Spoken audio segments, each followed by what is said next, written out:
Pertemuan G20 kali ini banyak yang baru ngeh. Ternyata dipakai oleh pihak Barat dan Amerika tentunya untuk mengarahkan member G20 untuk mengucilkan Putin. G20 mendadak menjadi forum geopolitik dengan memframing penyerangan terhadap Ukraina adalah dosa besar. Hal ini tidak bisa kita diamkan. Jangan menjadikan ajang KTT G20 sebagai ajang politik. Apa buktinya? Forum G20 dipakai pihak Amerika untuk jadi ajang politik dunia, bukan forum ekonomi. Kemarin, tanggal 12 November 2022, sebelum acara G20 di Bali, delegasi Amerika dipimpin langsung oleh Biden mengadakan pertemuan dengan kepala negara ASEAN dalam KTT ASEAN Amerika Serikat di Hotel Soka, Phnom Penh, Kamboja. Acara sebelum KTT G20 Bali tersebut adalah acara yang dijadikan Amerika untuk menggiring opini mengucilkan Rusia. Karena itu, delegasi Rusia yang dipimpin Menteri Luar Negerinya berang marah terhadap Amerika.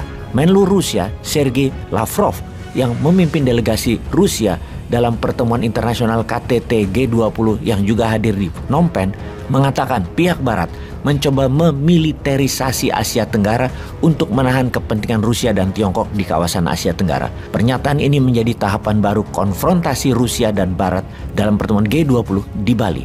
Ukraina tampaknya menjadi agenda utama pemimpin-pemimpin Barat yang mengkritik secara terbuka invasi Rusia ke Ukraina serta menekan Tiongkok dan India. Lavrov juga mengkritik langkah Amerika Serikat di kawasan Asia Tenggara yang akan menjadikan medan persaingan strategi tahun-tahun ke depan antara pihak Barat dan pihak Timur, yaitu Rusia dan Tiongkok.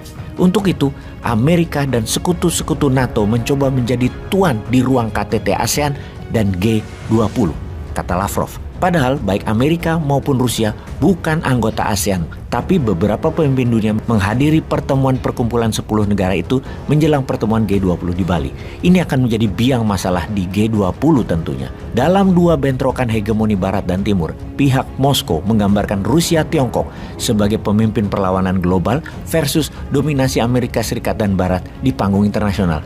Karena itu, Amerika dan Barat menganggap Tiongkok Rusia adalah dua ancaman utama global. Kembali kita bertanya, apa strategi Indonesia sebagai tuan rumah untuk menghalangi acara G20 diambil alih pihak Barat dan menjadi forum bukan ekonomi, tetapi forum politik? Kita semua tahu strategi Amerika dan Barat adalah membuat Putin harus tidak datang di G20. Jadi jangan-jangan di dalam acara G20 nanti bisa tidak menghasilkan komunike apapun karena terbawa masalah geopolitik dunia. Sebelumnya, kita bahas apa itu G20 dan apa kendala pihak Barat yang kedua setelah mungkin akan berhasil mengucilkan Putin di G20.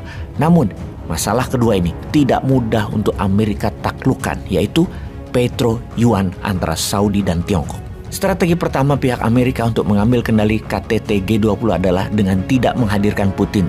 Dengan cara membawa kekuatan militer Amerika ada di dekat Australia dan perairan Indonesia. Keamanan Putin menjadi terancam. Lebih baik Putin tidak datang. Kita akan detailkan apa yang akan terjadi di KTT G20, di mana hal ini bisa menjadi tolok ukur apakah dunia benar-benar resesi di tahun 2023 atau menjadi terbalik, menjadi membaik. Ini penting untuk Newmind fahami untuk langkah sukses Newmind ke depannya. Jadi apa itu G20 dan KTT G20? Kelompok 20 atau G20 atau Group of 20 adalah kelompok yang terdiri dari 19 negara dengan perekonomian besar di dunia ditambah dengan satu organisasi antar pemerintah dan supranasional, yaitu Uni Eropa. Secara resmi G20 dinamakan The Group of 20 Finance Minister and Central Bank Governor atau kelompok 20 Menteri Keuangan dan Gubernur Bank Sentral. Dibentuk tahun 1999 sebagai forum antar pemerintah untuk menghimpun kekuatan ekonomi guna membahas isu-isu penting perekonomian dunia. Latar belakang pembentukan forum G20 berawal dari terjadinya krisis keuangan 1998. Kelompok G20 menghimpun hampir 80% produk nasional bruto atau PNB atau GNP dunia, 70% total perdagangan dunia, dan 2/3 penduduk dunia. Sebagai forum ekonomi awalnya, G20 menjadi ajang konsultasi dan kerjasama hal-hal yang berkaitan dengan sistem moneter internasional perekonomian dunia. Pertemuan rutin untuk mengkaji, meninjau, diskusi di antara negara mengenai kebijakan-kebijakan dan mencari pemecahan masalah yang tidak dapat diatasi oleh satu negara tertentu saja. Anggota G20 tidak memiliki staf tetap. Kursi ketua dirotasi di antara anggota-anggotanya dan dipegang oleh Troika yang beranggotakan 3 anggota. Ketua tahun berjalan, ketua tahun lalu dan ketua tahun berikutnya. Sistem ini dipilih untuk menjamin keberlangsungan kegiatan dan pengelolaan, alias tidak ada pemimpin mantan, yang ada adalah pemimpin berkelanjutan.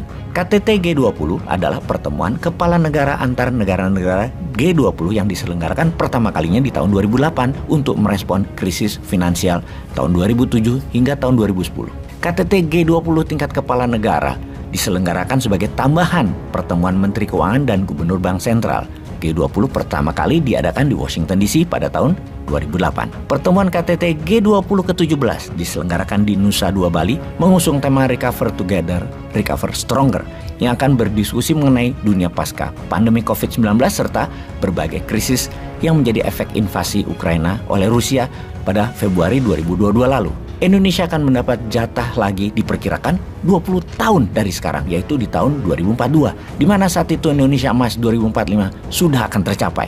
Karena itu penting pertemuan KTT G20 kali ini harus ada resolusi, harus menghasilkan komunike, harus ada pencapaian untuk stepstone batu loncatan Indonesia sebagai global player menjadikan Indonesia Emas 2045. Jangan hanya menjadikan Indonesia negara I.O., event organizer doang buat kepentingan hegemoni. Jangan ya, pakai tanda seru lo ngomongnya. Jangan. Kembali ke pertanyaan awal. Apa langkah Indonesia agar acara G20 tidak dicuri oleh pihak barat sebagai ajang geopolitik untuk kepentingan mereka? Nah ini, yo ndak tahu, jangan tanya saya, tanya Opung.